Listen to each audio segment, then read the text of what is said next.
નમસ્કાર મિત્રો, હું અંબાલાલ પટેલ તમારું સ્વાગત છે. મિત્રો, છેલ્લા 24 કલાકમાં ગુજરાતમાં ભારે વરસાદની આગાહી છે.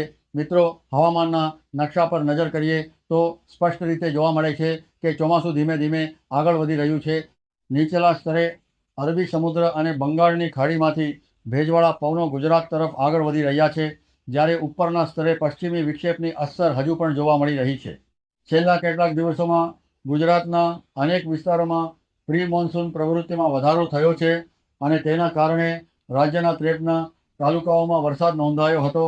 સૌથી વધુ વરસાદ ખેડા જિલ્લાના ગળતેશ્વર વિસ્તારમાં લગભગ 3 ઇંચ જેટલો નોંધાયો હતો, જ્યારે પંચમહાલ જિલ્લામાં પણ 5 થી 5.5 ઇંચ સુધીનો ભારે વરસાદ નોંધાયો હતો.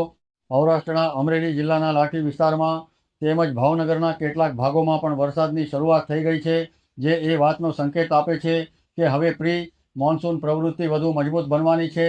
હાલમાં ચોમાસાની ઉત્તર તરફની પ્રગતિ થોડા દિવસોથી અટકેલી જોવા મળી રહી છે, પરંતુ હવામાનના મોડેલો અને તાજા ડેટા મુજબ ટૂંક સમયમાં બંગાળની ખાડીમાં એક નવી સાયક્લોનિક સર્ક્યુલેશન બનવાની શક્યતા છે. હવામાન નિષ્ણાતોનું માનવું છે કે જ્યાં સુધી બંગાળની ખાડી સક્રિય નહીં બને ત્યાં સુધી ગુજરાત, રાજસ્થાન અને કચ્છ જેવા વિસ્તારોમાં વ્યાપક અને સારો વરસાદ મળવો મુશ્કેલ રહે છે. પરંતુ હવે સ્થિતિ ધીમે ધીમે બદલાઈ રહી છે અને આગામી દિવસોમાં બંગાળની ખાડી વધુ સક્રિય બને છે તેવા સંકેતો મળી રહ્યા છે. મિત્રો, 22મી જૂનથી આદ્રા નક્ષત્રનો પણ પ્રારંભ થઈ રહ્યો છે, જે 5મી જુલાઈ સુધી ચાલશે. પરંપરાગત માન્યતાઓ મુજબ આદ્રા નક્ષત્ર દરમિયાન ગુજરાતમાં વરસાદની પ્રવૃત્તિમાં વધારો જોવા મળતો હોય છે. આ વખતે પણ ઘણા વિસ્તારોમાં આ નક્ષત્ર દરમિયાન વરસાદની શક્યતા વ્યક્ત કરવામાં આવી રહી છે. ગુજરાત હવામાન વિભાગની આગાહી અનુસાર 20મી જૂને ભાવનગર, અમરેલી અને ગીર સોમનાથ જિલ્લામાં ગાજવીજ સાથે છૂટાછવાયા વરસાદની શક્યતા છે. 21મી અને 22મી જૂને દક્ષિણ ગુજરાત તેમજ સૌરાષ્ટ્રના કેટલાક વિસ્તારોમાં વરસાદી પ્રવૃત્તિ ચાલુ રહેવાની સંભાવના છે.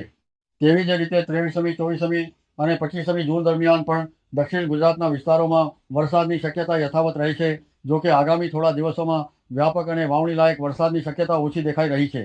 હાલ જે વરસાદી પ્રવૃત્તિ જોવા મળી રહી છે તે મુખ્યત્વે પ્રી મોન્સૂન પ્રવૃત્તિ છે. મિત્રો, હાલની પરિસ્થિતિમાં સૌથી મોટું કારણ એ છે કે રાજસ્થાન અને પાકિસ્તાન તરફ હજુ પણ એન્ટી સાયક્લોનિક સિસ્ટમ સક્રિય છે. તેના કારણે અરબી સમુદ્રમાંથી આવતા ભેજવાળા પવનોને પૂરતી ગતિ મળતી નથી અને ચોમાસું ઝડપથી આગળ વધી શકતું નથી. જો કે અરબી સમુદ્ર હવે ધીમે ધીમે વધુ સક્રિય બનતો જઈ રહ્યો છે અને ત્યાં બનતી સિસ્ટમો અગાઉ કરતાં વધુ મજબૂત જોવા મળી રહી છે. આ ખૂબ જ સારા સંકેતો છે, કારણ કે અરબી સમુદ્રની મજબૂત સિસ્ટમો ગુજરાત માટે સારા વરસાદની સંભાવનાઓ વધારતી હોય છે. બીજી તરફ બંગાળની ખાડીમાં પણ એક નવી સિસ્ટમ વિકસિત થવાની પ્રક્રિયા શરૂ થઈ ગઈ છે. સામાન્ય રીતે આવી સિસ્ટમો બંગાળની ખાડીમાંથી પશ્ચિમોત્તર દિશામાં આગળ વધતી હોય છે અને ત્યારબાદ મધ્ય ભારત, રાજસ્થાન અથવા ઉત્તર ભારત તરફ જતી હોય છે. આવી સિસ્ટમો ગુજરાત માટે વરસાદ લાવવામાં મહત્વપૂર્ણ ભૂમિકા ભજવે છે. આગામી દિવસોમાં ભાવનગર, અમરેલી, સુરેન્દ્રનગર, બોટાદ, રાજકોટ, જામનગર અને ગીર સોમનાથ સહિત સૌરાષ્ટ્રના અનેક વિસ્તારોમાં Hamdavad ગાજવીજ man સાથે ata છૂટાછવાયા veata વરસાદની શક્યતા રહે vrunamon છે. સાથે tioto જળ vea Valsad, milie Navsari, riauche koma Surat, luz Dang, Tapi, Dahod અને પંચમહાલ જેવા દક્ષિણ તથા મધ્ય ગુજરાતના વિસ્તારોમાં પણ વરસાદી પ્રવૃત્તિ ચાલુ રહી શકે છે. જો કે ખેડૂતો માટે મહત્વની વાત એ છે કે હાલ વ્યાપક વાવણીલાયક વરસાદની શક્યતા ઓછી છે. હાલના મોડેલો અનુસાર 26મી જૂન પછી પરિસ્થિતિમાં ધીમે ધીમે સુધારો જોવા મળી શકે છે અને દક્ષિણ ગુજરાત સહિત સૌરાષ્ટ્રના કેટલાક વિસ્તારોમાં વાવણીલાયક વરસાદની શરૂઆત થઈ શકે છે. ચોમાસું પણ 26મી જૂન સુધીમાં દક્ષિણ ગુજરાતમાં સત્તાવાર રીતે બેસી જાય તેવી શક્યતા વ્યક્ત કરવામાં આવી રહી છે. ત્યારબાદ 30મી જૂન અને 1લી જુલાઈની આસપાસ ચોમાસું વધુ ઝડપથી આગળ વધીને સૌરાષ્ટ્ર અને ગુજરાતના મોટા ભાગના વિસ્તારોને આવરી લે તેવી શક્યતા છે. સૌથી સારા સમાચાર એ છે કે જુલાઈ મહિનાની શરૂઆત સાથે બંગાળની ખાડી વધુ સક્રિય બનવાના સંકેતો છે. જો આવું થાય તો ગુજરાતમાં વ્યાપક અને સારો વરસાદ શરૂ થઈ શકે છે. હવામાનના લાંબા ગાળાના અનુમાનો મુજબ આ વર્ષે ગુજરાતમાં કુલ વરસાદની સ્થિતિ સારી રહેવાની સંભાવના છે. જો કે વરસાદનું વિતરણ અનિયમિત અને અનિશ્ચિત રહી શકે છે.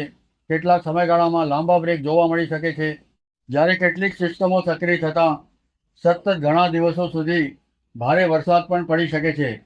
એટલે કે આ વર્ષે વરસાદની માત્રા સારી રહેવાની આશા છે, પરંતુ તેનો સમય અને વિસ્તાર બદલાતો રહી શકે છે. હાલના ડેટા મુજબ આગામી થોડા દિવસો સુધી પ્રી મોન્સૂન પ્રવૃત્તિ જડમુખે રહે છે, ખાસ કરીને દક્ષિણ ગુજરાત અને સૌરાષ્ટ્રના કેટલાક વિસ્તારોમાં. પરંતુ 26મી જૂન પછી વરસાદની તીવ્રતા અને વિસ્તાર બંનેમાં વધારો થવાની શક્યતા છે અને જુલાઈ મહિનાની શરૂઆત સાથે ગુજરાતના મોટાભાગના વિસ્તારોમાં સારો વરસાદ જોવા મળી શકે છે. મિત્રો, હવામાન અને વરસાદની આવી જ મહત્વપૂર્ણ અને વિશ્વસનીય માહિતી મેળવવા માટે વિડીયો પસંદ આવ્યો હોય તો લાઈક કરવાનું ભૂલતા નહીં અને ચેનલ પર નવા હોવ તો સબસ્ક્રાઈબ જરૂર કરી દેજો. અસ્તુ. જય હિન્દ, જય ભારત.